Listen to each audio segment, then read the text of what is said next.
Selamat pagi Pananto, kami dari kelompok 8 akan mempresentasikan tentang manajemen di lingkungan The Body Shop, yaitu laporan kami. Untuk gambaran industri produk kecantikan di Indonesia merupakan salah satu industri yang sangat dibutuhkan dan menjadi kebutuhan di Indonesia. Namun tanpa disadari, limbah atau sampah dari produk kecantikan menjadi salah satu sumber sampah plastik yang dapat mencemari lingkungan. Nah, ini merupakan profil perusahaan The Body Shop, brand kosmetik yang menawarkan produk ramah lingkungan. Didirikan oleh Dame Anita pada tanggal 26 Maret 1976 di Brighton, Inggris. Nah, di Indonesia sendiri ini merupakan franchise di bawah PT Monica Hijau Lestari. Berikut merupakan visi dan misi perusahaannya. Selanjutnya ada teori yang pertama, dijelaskan oleh Sela. Terima kasih. Sebelumnya, perkenalkan dulu, nama saya Sela Rizka Louya. Saya akan menjelaskan isu terkini budaya inovatif, yaitu tantangan dan keterlibatan, kebebasan, kepercayaan, dan keterbukaan, waktu bagi gagasan, penyelesaian konflik, silang pendapat, dan pengambilan risiko. Analisanya adalah 1 kali setahun setting target, penilaian perform 6 bulan kemudian, bebas berpendapat, saran, dan gagasan. Budaya koordinasi antar divisi, gagasan karyawan memiliki tangan sendiri, konflik antar pribadi ditengahkan oleh HRD. Karyawan Gen Z diajak untuk memberikan ide kreatif. Sebelumnya, perkenalkan nama saya Egy Oktasroso, akan melanjutkan materi selanjutnya yaitu manajemen di lingkungan global. Nah, berikut merupakan materinya, saya akan lanjutkan analisa sekaligus menjelaskan The Body Shop adalah multinational company, artinya perusahaan internasional yang bergerak di banyak negara.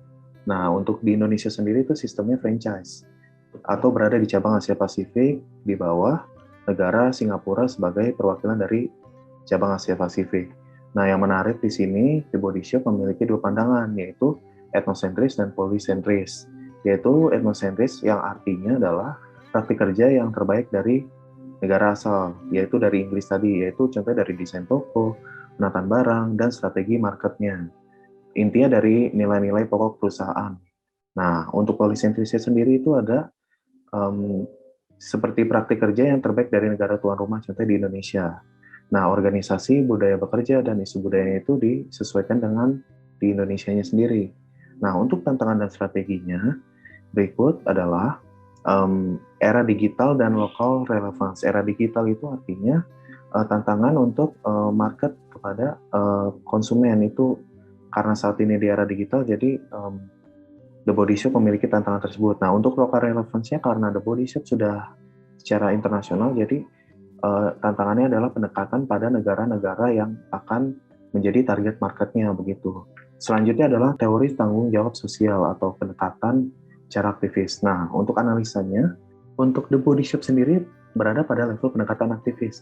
Artinya berada pada tingkatan tertinggi dari sensitivitas terhadap lingkungan dan lingkungan sosialnya. Nah, karena ini The Body Shop memang sudah tertanam dalam ideologi mereka dan juga pendirinya merupakan aktivis sebelumnya. Buktinya adalah The Body Shop sudah memiliki Green Certified Building, menerapkan 3R, dan memiliki kemasan yang ramah lingkungan. Untuk programnya sendiri, The Body Shop memiliki program BBOB atau Bring Back Our Bottles, yang artinya akan mendaur ulang kembali kemasan produk The Body Shop. Nah, untuk selanjutnya ada produk botol refill. Jadi, para pembeli akan membeli botol refill, saat membeli kembali nanti akan membeli produknya namun menggunakan produk botol yang sama. Jadi hanya di refill aja saat membeli. Nah, selanjutnya adalah Sekolah Bisa. Sekolah Bisa yang merupakan program The Body Shop untuk membantu anak-anak yang tidak bisa mengenyam pendidikan, lalu dibantu oleh mereka bekerja sama dengan salah satu sekolah. Untuk selanjutnya adalah penerapan green quality pada karyawan. Artinya, karyawan tidak boleh membawa sampah plastik ke kantor. Tidak ada punishment jika melanggar aturan ini, karena ini merupakan hanya himbauan dan edukasi kepada karyawan. Terima kasih. Selanjutnya, teori pengambilan keputusan. Sebelumnya, perkenalkan, nama saya Alda Rahmadani, izin menjelaskan. Nah, menurut Robin Scholter, pengambilan keputusan bukanlah satu-satunya hal yang dilakukan manajer. Semua anggota organisasi akan mengambil keputusan yang mempengaruhi pekerjaannya dan organisasi tempat mereka bekerja. Bergantung pada sifat masalahnya, dalam proses pengambilan keputusan melibatkan evaluasi hasil keputusan.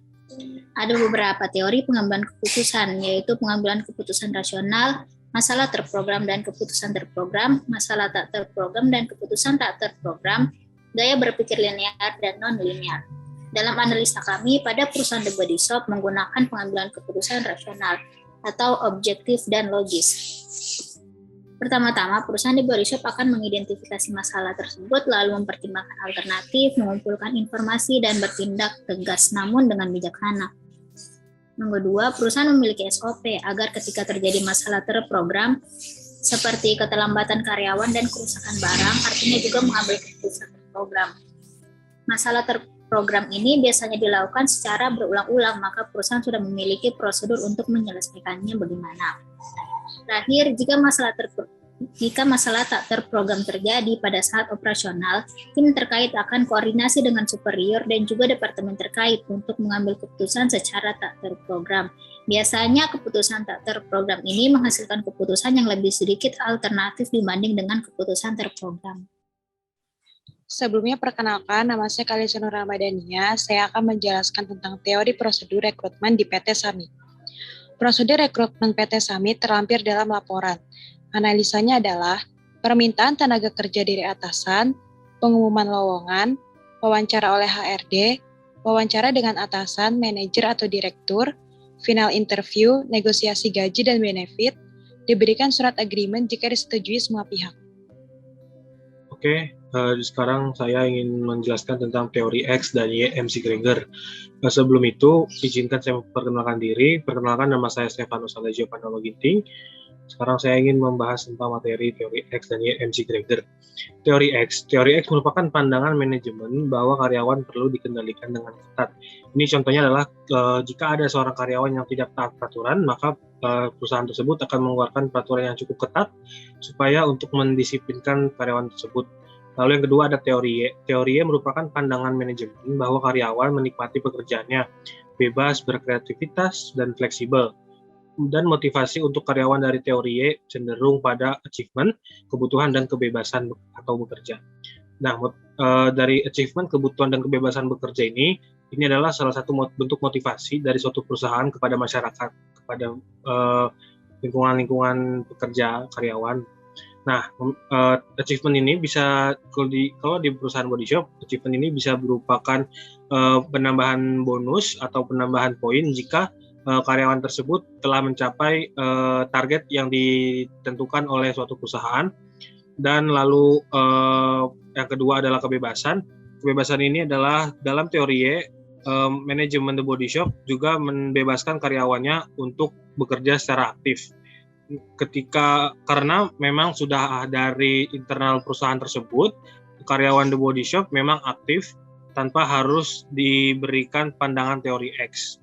Lalu karena sudah benar-benar dilakukan seleksi pada saat ajang interview. Lalu yang ketiga adalah kebutuhan. Kebutuhan itu di Body Shop sendiri memberikan banyak sekali benefit bagi karyawannya, yaitu bisa berupa uang transport, medical claim, asuransi kesehatan, dan rawat inap karyawan, dan BPJS untuk kesehatan dan ketenagakerjaan. Lalu di samping itu, Body Shop sendiri juga memberikan fasilitas berupa alat elektronik, yaitu laptop dan ataupun handphone. Dan laptop dan handphone ini bisa diberikan secara percuma, secara gratis untuk karyawan Body Shop untuk menunjang kinerja para karyawan tersebut dan supaya para karyawan tersebut bisa terus semangat dalam melakukan pekerjaan di Body Shop ini.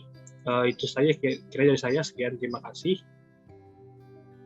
Terima kasih sebelumnya rekan-rekan yang sudah menjelaskan. Jadi saya simpulkan, The Body Shop selalu menerapkan budaya yang inovatif melalui strategi dan menghadapi tantangan.